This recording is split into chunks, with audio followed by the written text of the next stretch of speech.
Colin, should LeBron embrace the underdog role against the Warriors?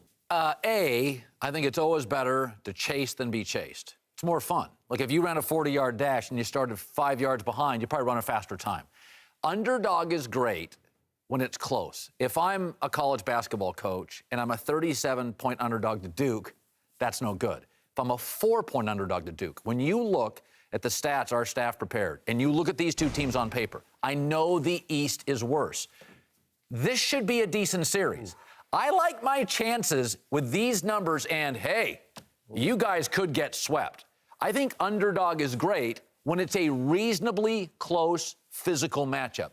And I think both teams have 4 high-end players. We saw these teams play twice in the regular season. The Warriors were up big in Cleveland, then couldn't put them away, and then they demolished the Cavs the second time around. Right. And, of course, all of us know the playoffs are different. These teams have evolved since then. But I think that's the guide by which Vegas used to create the fact that the Warriors are the favorites and the Cavs are the underdogs. Right. I don't think LeBron can play the underdog. I just don't. He said that I'm not even supposed to be here. Like, hey, dude, you're 6'8", 260 pounds. Where the hell else are you supposed to be? Right.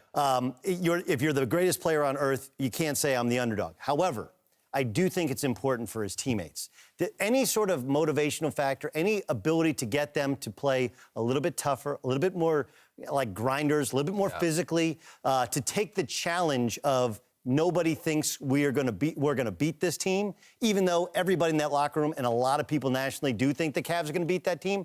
I don't think it helps LeBron, but I do think he can help it for the rest of his teammates, especially those group that he surrounds himself with, those ancillary parts off the bench. Richard Jefferson, who is going to retire, Kyle Korver, who's never been to the finals. Those guys could use some of this underdog mentality. Did you like being a dog?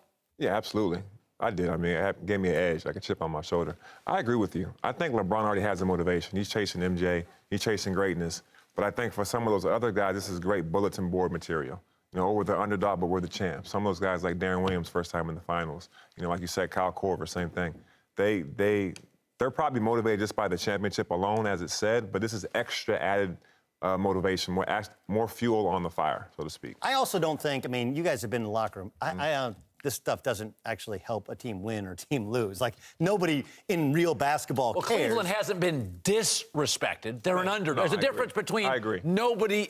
Like, people know Cleveland's good, right? Right. But let me tell you, if you got to get motivated to be in the finals, and this is the thing to motivate you in trouble anyway. Number one, this is a team full of veterans. I don't think any of this matters.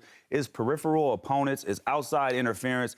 You see there at the Future concert, they're trying to just relax, get comfortable, because they know the task that they have to do. They're a veteran team. There's not like there are young guys out there that feel that pressure, or you going to put it on the, oh, look, they got us as underdogs. We're going to play a little harder. That's not happening out there. You're going to play hard regardless, and if you need those type of motivational pushes, you don't need to get out on the court. And if I sense that, and if I'm a teammate, hey, you got to stay on the bench. Or a coach, you got to stay on the bench. I don't need you out there, because the moment might be too big for you. And, Steve Kerr said today that as of now, he plans on not coaching Game 1, but he did kind of leave the door open to that possibly changing. Be interested to see how that affects the lines in Vegas. First of all, Cleveland is different than the Warriors because this is the first year with KD. So there is a sense of urgency of let's get the chemistry right. Let's post some real W's.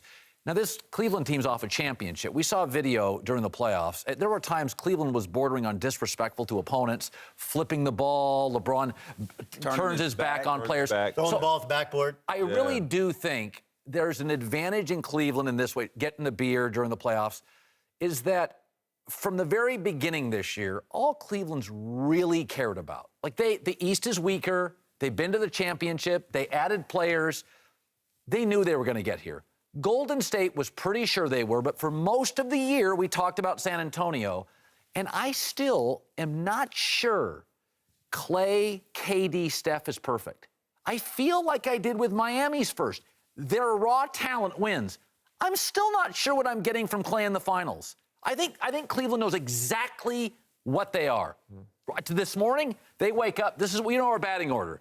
I still think they're mixing the batting order up in Golden State. I agree, and then you have Mike Brown coaching. That's different than having Steve Kerr. Dynamic. Right. It's a different dynamic there, and how you work Clay in, what JaVale McGee does under the white hot spotlight. JaVale McGee 2.0 has been spectacular this year, right? He's finally lived up to all of that God-given ability, but How does he react? How does Draymond react now that we're paying attention to every little elbow, every argument with an official, every time he gets into somebody's chest? There's a lot of unknown we have with the Warriors, even though they've been to the finals now for a third consecutive year. Whoever wins, I will sleep great tonight with my LeBron pillow. The company's called Active Dreamers. Carlos Boozer and company created this. I'm going to tell you something. I like him, but now every night I rest my head on the greatest. Congrats to you and the company. Thank you very much.